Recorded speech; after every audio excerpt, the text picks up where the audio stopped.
अस्सलाम वालेकुम। मुंहिंजे यूट्यूब चैनल में तव्हांखे भली कार। लेक्चरार सिंधी BPS 17 लाइ ही टेस्ट वरिती वई हुई 17 मार्च 2021 में। सो अचो त हिन पेपर खे हल था कयूं। पहिरियों सुवालु आहे, सिंध जे कहिड़े माॻ मां सभ खां आगाटी लिखत मिली आहे? त इन जो सही जवाबु आहे मोहन जो दड़ो। अॻियो सुवालु आहे, गंद जनी जी गोॾ में पाॿोड़ा पोशाक। शाह जे बेत जे हिन सिट में गंद लफ़्ज़ जी माना छा आहे? त इन जो सही जवाबु आहे पाणी में थींदड़ ॾुठ। सुवालु टियों आहे, अर्नेस्ट ट्रंप जे तरतीब ॾिनल शाह जे रिसाले में घणा सुर आहिनि? त इन जो सही जवाबु आहे 26। तहक़ीक़ सिंधी लुगात कंहिंजी तसनीफ़ आहे? सही जवाबु आहे डॉक्टर अब्दुल करीम संदेलो। मिर्ज़ा कलीच बेग जे सहेड़ियल शाह जे रिसाले में केतिरा सुर आहिनि? सही जवाबु आहे 36। तारीख़ी नाविल नूरजहां कंहिंजो लिखियलु आहे? इन जो सही जवाबु आहे doctor Hotchand Moolchand गुरबख्शाणी। Option B correct आहे, डॉक्टर गुरबख्शाणी। अल्लामा दाऊद पोटे जी आतम कहाणी जो नालो कहिड़ो आहे?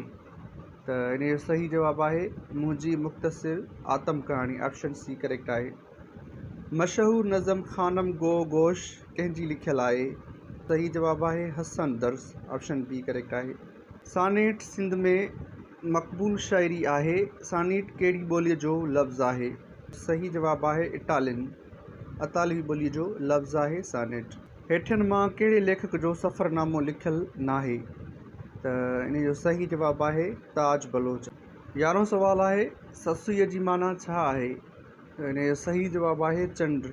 ससुईअ जी माना आहे चंड। सिंध में पहिरियों अंग्रेज़ी सिखंदड़ सिंधी अदीब जो नालो कहिड़ो हो? सही जवाबु आहे अधाराम थांवर दास। ऑप्शन सी करेक्ट आहे। सिंध में सरकारी अमलदारनि खे सिंधी ॿोली जो लाज़मी तौरु इम्तिहान पास करणु कहिड़े अंग्रेज़ अमलदार जे दौर में हुकुमनामो जारी थियो? त इन जो सही जवाबु आहे commissioner Bartle Frere. Option B correct आहे। दारून ऐं कारून आतम कहाणी कंहिंजी लिखियलु आहे? सही जवाबु आहे शेख अज़ीज़। ऑप्शन ए करेक्ट आहे। दास्तान लैला चनेसर में चनेसर जी हुकूमत किथे क़ाइमु हुई? सही जवाबु आहे देवलकोट। ऑप्शन ए करेक्ट आहे। पखड़ा ऐं पहवार कंहिंजी तसनीफ़ आहे? इन जो सही जवाबु आहे अब्दुल करीम गदाई। पखड़ा ऐं पहवार अब्दुल करीम गदाईअ जी तसनीफ़ आहे। हाथी घोड़े खां वॾो जानवर आहे। हिन जुमिले में कहिड़ी सिफ़त इस्तेमालु थियलु आहे?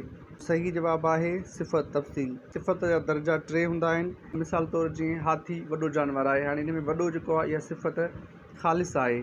ठीकु आहे, हाथी वॾो जानवर आहे, वॾो सिफ़त ख़ालिस आहे। उन खां पोइ जॾहिं असां ॿिनि शयुनि जी पाण में भेट कंदा आहियूं, जीअं हिते ॾिनल आहे त हाथी घोड़े खां वॾो जानवर आहे, त हाथी ऐं घोड़े जी हिन में भेट थी, त उनजे करे हीअ सिफ़त तफ़सील आहे। उन खां पोइ जेका टी सिफ़त हूंदी आहे सुपरलेटिव डिग्री, जेके असीं सिफ़त मुबालगू चवंदा आहियूं, त उनजो मिसाल हीअं थी सघे थो त हाथी सभिनी खां वॾो जानवर आहे। ठीकु आहे, त इहा सिफ़त थी वई मुबालगू। इहे सिफ़त जा 3 क़िस्म। हिन में करेक्ट ऑप्शन थींदो ऑप्शन ए सिफ़त तफ़सील। नाविल कहिड़ी ज़बान जो लफ़्ज़ आहे? नाविल जेको आहे उहो अंग्रेज़ी ज़बान जो लफ़्ज़ आहे, जंहिंजी माना आहे का नई शइ। पर जेकॾहिं हीउ सुवालु ईअं अचे हा त नाविल कहिड़ी ॿोलीअ मां खयल लफ़्ज़ आहे या कहिड़ी ॿोली मां वरितल लफ़्ज़ आहे, त उनजो सही जवाबु हुजे हा अतालवी।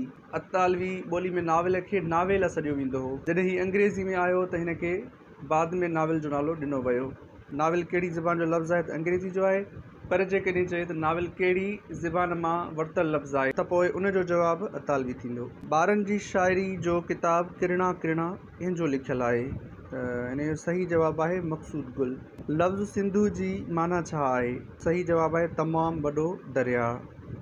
2020 ईस्वी साल जो अदब जो नोबल इनाम कंहिंखे मिलियो? त इन जो सही जवाबु आहे लॉस गिल। शाह जा शीदाई किताबु कंहिंजो तरतीब ॾिनल आहे? इन जो सही जवाबु आहे राहिब अली लाड़िक। ऑप्शन ए करेक्ट आहे। शाह अब्दुल लतीफ़ भिटाई रहमतुल्लाह अलैह पंहिंजी शाइरीअ में सभ खां वधीक कहिड़ो लफ़्ज़ इस्तेमालु कयो आहे? त इन जो सही जवाबु आहे मीम। Option A.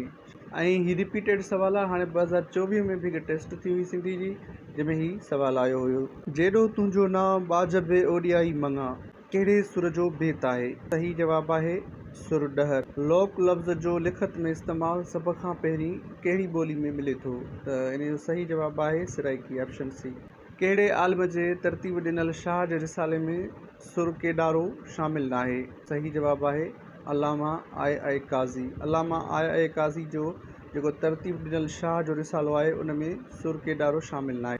सिंधी अदब जा फ़िक्री मुहरिक कंहिंजी तहक़ीक़ आहे। सही जवाबु आहे अल्लाहदाद ॿोयो। ऑप्शन डी करेक्ट आहे। मशहूर कहाणी शबनम शबनम कमल कमल कंहिंजी तहक़ीक़ आहे। इन जो सही जवाबु आहे नसीब खल। मुमताज़ दमसाज़ असुल में फ़ारसी जे कहिड़े किसे तां तर्जुमो थियल आहे। सही जवाबु आहे महरूर बानो।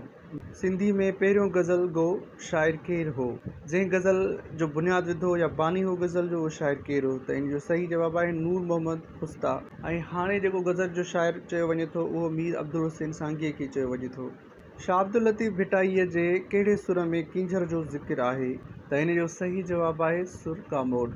ऑप्शन सी करेक्ट आहे। ऐं नूरी जो ज़िक्र बि शाह अब्दुल लतीफ़ भिटाई रहमतुल्लाह अलैह पंहिंजे सुर कामोड में कयो आहे। इल्मु सर्फ़ियात छा जो इल्मु आहे?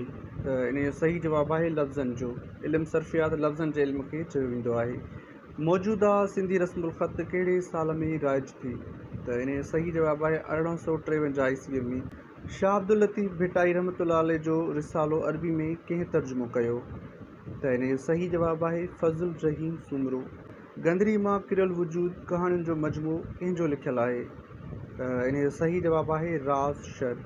उदास वादियूं कंहिंजी तसनीफ़ आहे? त इन जो सही जवाबु आहे हमीद सिंधी। मावराई तहरीक जो पहिरियों मंशूर कंहिं लिखियो? त इन जो सही जवाबु आहे Andrew Burton. Option A correct आहे। हाइको शाइरी कहिड़े मुल्क जी सिन्फ़ आहे? त इन जो सही जवाबु आहे जापान। क़ससुल अंबिया जो फ़ारसी मां सिंधी में तर्जुमो कंदड़ पहिरियों आलिम केरु हो? त इन जो सही जवाबु आहे Maulvi Mohammad Hussain. Option A correct आहे। लोक अदब में ॾुठ छा जो क़िस्म आहे? त इन जो सही जवाबु आहे परोली। ऐं आख़िर में हिकु तव्हां लाइ टेस्ट सुवालु आहे ऐं उहो सुवालु आहे त मिर्ज़ा कलीच बेग जे सहेड़ियल शाह जे रिसाले में केतिरा सुर आहिनि? इन जो जवाबु तव्हां मूंखे कमेंट कंदा। हलूं था, अल्लाह हाफ़िज़।